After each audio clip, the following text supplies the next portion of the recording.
Saking lihainya seringkali lupa bahasa Indonesianya. Yang tadinya jadi saksi ahli malah jadi tersangka gitu ya. Yang lebih berat ya mungkin dicabut SIP-nya seumur hidup. Dulu dokter sekarang jadi dukun lah. Perkenalkan, nama saya Bastian Sebagaian dan teman saya Joshua Pranata Siregar. kami dari Forecast Forensic Podcast. Oke, pada siang hari ini kami akan membahas daripada topik yaitu visum et repertum dengan narasumber kami yaitu Dr. Hasan Petrus, Magister Kedokteran Forensik, Spesialis Forensik. Oke, jadi dokter, kami ada dapat data dok dari Kepolisian Republik Indonesia, Polri. Itu dia mencatat sekitar 288.472 kejahatan itu terjadi di Indonesia sepanjang tahun 2023. Nah, dari jumlah data tersebut itu dapat kita lihat ada kenaikan sebesar 4,33% dokter dibandingkan pada tahun sebelumnya yang mencatat sekitar 276.000 kasus. Nah, jadi kalau kita lihat dari data ini dokter, kita bisa mengetahui bahwa pentingnya peran visum ini untuk masyarakat luas perlu tahu. Visum ini berperan dalam laporan medis serta menjadi alat bukti untuk pembantuan penyelidikan gitu dok. Mungkin bisa jelaskan dulu ke para penonton kita atau ke masyarakat luas, kira-kira apa itu visum dokter dan peran dan fungsinya mungkin dok? Ya, jadi visum itu kan surat keterangan dari dokter dari dokter terkait dengan hasil pemeriksaan yang dilakukan terhadap korban tindak pidana itu. Ya. Atau dengan kata lain, visum itu adalah satu catatan yang terkait dengan tindak pidana yang dialaminya. Kalau misalnya korban itu hidup, kan itu akan mengalami proses penyembuhan. Benar. Ya kan? Sementara nanti sidang pengadilan belum tentu 2-3 hari ke depan. Ya. Sehingga kalau misalnya korban ini tidak dicatatkan atau tidak dipindahkan apa yang terjadi pada dirinya dalam satu lembar kertas yang disebut dengan visum, maka ketika nanti di sidang pengadilan tidak ditemukan lagi. Sehingga perlu dicatat dalam satu kertas yang permanen. Jadi kapanpun nanti disidangkan, alat bukti ini tetap ada. Itulah pentingnya visum itu. Sekaligus juga terkait dengan keahlian kedokteran forensik. Dari data-data yang kita temukan, tanda-tanda kekerasan yang kita temukan, kita bisa mengungkapkan kasus itu apa yang terjadi pada dirinya. Nah, itu gunanya visum sebagai alat bukti apa yang terjadi pada korban itu. Bukan tidak mungkin juga dalam visum itu juga diungkapkan kemungkinan tersangkanya, bisa saja. Baik, dokter. Berarti sangat penting visum itu bagi masyarakat untuk membantu daripada alat bukti tadi dokter ya, sebagai alat penunjang seperti itu dokter. Ya, karena kan peristiwa itu kapan terjadi, di mana terjadi, dan siapa yang melihat kan belum tentu diketahui. Ya, benar, dok. Kita ahli kedokteran forensik ini bisa melihat dari apa yang terjadi pada korban itu. Itulah kelebihannya pula kedokteran forensik. Dengan kata lain gini ya, kalau pasien itu datang ke klinik, apa yang disampaikannya belum tentu betul. Misalnya dia sesak napas, diperiksa itu udah suara apapun ada di situ. Itu menunjukkan bahwa kemungkinan dia itu sudah mengalami batuk itu sudah berbulan-bulan. Tapi ketika ditanya berapa lama, mungkin bilang dari pagi. Terjadi manipulasi data seperti itu. Tapi kalau kita lihat dalam pemeriksaan kedokteran forensik, apa yang dialami oleh korban itu tidak bisa berbohong. Situlah peran dokter forensik. Makanya saya sangat bangga dengan kedokteran forensik karena informasi yang dia dapat tidak pernah ada bohong.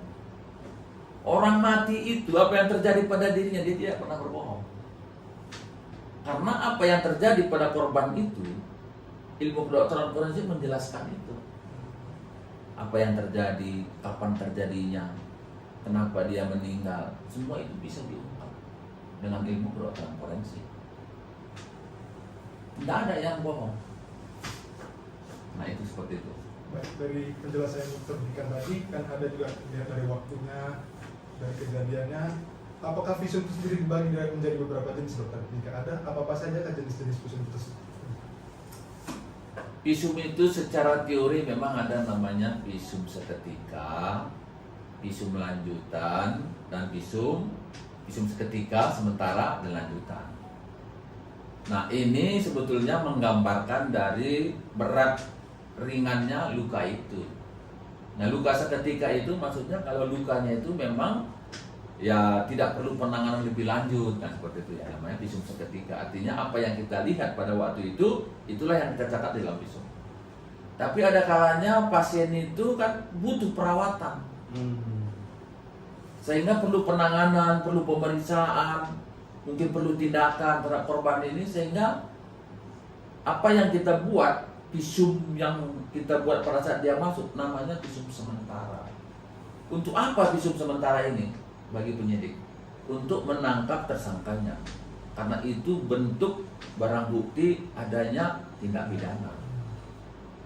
Nah, kemudian setelah mereka menjalani proses pengobatan dan kemudian dipulangkan mungkin karena sehat, maka kemudian dibuat lagi visumnya. Itu yang disebut visum lanjutan. Nah, visum lanjutan ini berbicara nanti tentang apa yang terjadi pada korban itu sebetulnya, mulai dari awal sampai akhirnya. Apakah dia mengalami luka ringan, luka sedang, atau luka berat, atau mungkin juga meninggal dunia. Orang yang masuk ke rumah sakit cuma duanya kemungkinan, kalau nggak sehat, mati. Nah, seperti itu. Gitu. Berarti visum ini bisa fleksibel juga ya dokter? Ya.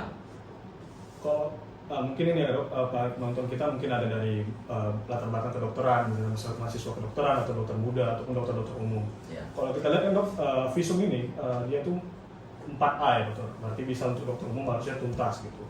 Tapi di kenyataannya mungkin barangkali ada yang mungkin yang kesulitan gitu dok, melakukan atau penulisan visum ini. Mungkin bisa dijelaskan dokter apa saja ketentuan etika penulisan dari visum itu sendiri? Ya, jadi standar untuk dokter umum itu terkait dengan visum ini 4A. 4A itu maksudnya bahwa dokter umum itu selesai pendidikan mampu membuat visum dengan baik. Benar.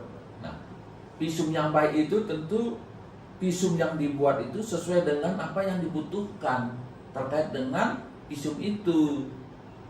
Nah, dalam hal ini ya salah satu adalah tata cara penulisannya.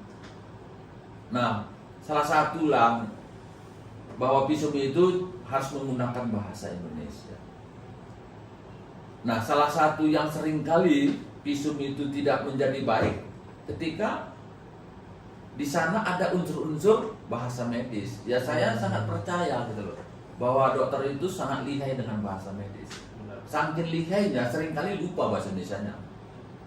Sehingga dalam visum itu juga kita sering mencantumkan seperti dalam rekam medis, diagnosa gitu ya. Diagnosa pulmus ekskoriasi. Nah, pulmus ekskoriasi itu tidak dikenal di lingkungan pengadilan yang didominasi oleh orang-orang yang berlatar belakang fakultas hukum. Mereka nggak paham bahasa itu, ya nggak paham. Jadi ya kalau ya saya selalu sarankan ya kepada mahasiswa, kalau nanti sudah tamat ada kendala dalam penulisan visum, ya kita bisa berdiskusi melalui ya telepon WA ya. Kalau tidak punya buku ini gitu ya. Nah, atau punya buku juga tapi masih banyak yang belum mengerti karena seringkali apa yang kita catat dalam buku tidak sesuai dengan apa yang kita lihat di lapangan.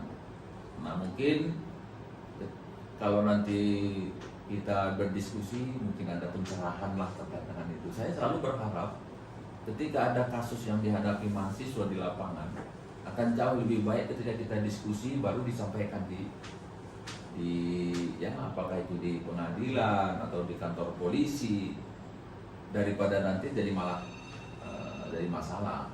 Benar. Saya kira seperti itu. Baik dokter, cukup menarik dari penjelasan yang dokter berikan. Dapat kita tarik kesimpulan kalau misalnya visum ini sendiri adalah 4A, berarti dokter harus mampu untuk menulisnya sendiri dokter umum sampai tuntas ya dokter. Baik. Apakah ada dasar hukum atau kewajiban dokter dalam menulis visum itu sendiri dokter? dasar hukumnya kan SKDI, bahwa dokter itu dianggap sudah kompeten dalam kategori 4A. Lalu bagaimana kalau misalnya dokter umum tidak mampu membuat visum yang baik tadi? Maka ada kemungkinan maka dokter itu dianggap tidak kompeten. Nah, kalau tidak kompeten ini apa sanksinya? Mungkin bisa sanksi administrasi peringatan. Bisa juga kalau kita lihat undang-undangnya itu mungkin dikembalikan ke Fakultas Kedokteran. Yang saat ini sampai sekarang belum ada. Tapi bisa juga dicabut surat izin setahun. Dan saya kira itu sudah ada. Dan kalau itu juga yang lebih berat, ya mungkin dicabut SIP-nya seumur hidup. Ya berubah profesi lah. Ya kalau dulu dokter, sekarang jadi dukun lah, nggak apa-apa. Ya, nah itu sanksinya. Dan ke depan mungkin ini akan terjadi gitu ya, karena setiap orang kan nggak ada lagi orang zaman sekarang tidak punya HP. Iya benar. Orang sudah tahu semua itu standarnya. Jadi kalau kita tidak kompeten, tidak terstandar, nah maka akan dipertanyakan orang, dilaporkan orang. Apalagi dalam pembuatan visum langsung di hadapan pengadilan. Maka kalau dokter tidak kompeten, bukan tidak mungkin. Yang tadinya jadi saksi ahli malah jadi tersangka gitu ya. Jadi berbalik arah jadi. Iya, berbalik arah itu. Nah, itu kita tidak mengharapkan itu. Tapi para mahasiswa juga mesti menyadari juga. Iya, benar. Nah, mesti menyadari bahwa kemampuan kita itu ya mesti harus kita penuhi, kita sebagai dokter. Nah, saya kira itu. Oke, baik dokter. Terima kasih banyak dokter atas penjelasannya tadi tentang visum itu. Mungkin bisa kita tarik kesimpulan gitu, dok, agar para penonton kita mungkin bisa lebih bijak dalam menanggapi visum ini ya.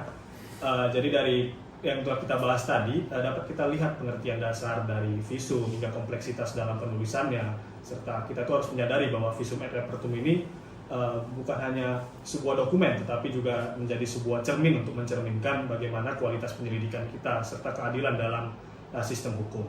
Nah, melalui pembahasan ini kita dapat melihat visum et repertum ini bukan hanya tanggung jawab dari dokter forensik semata gitu. Jadi banyak juga kolaborasi baik dari penyidik, mungkin dari ahli hukum serta ahli medis lainnya.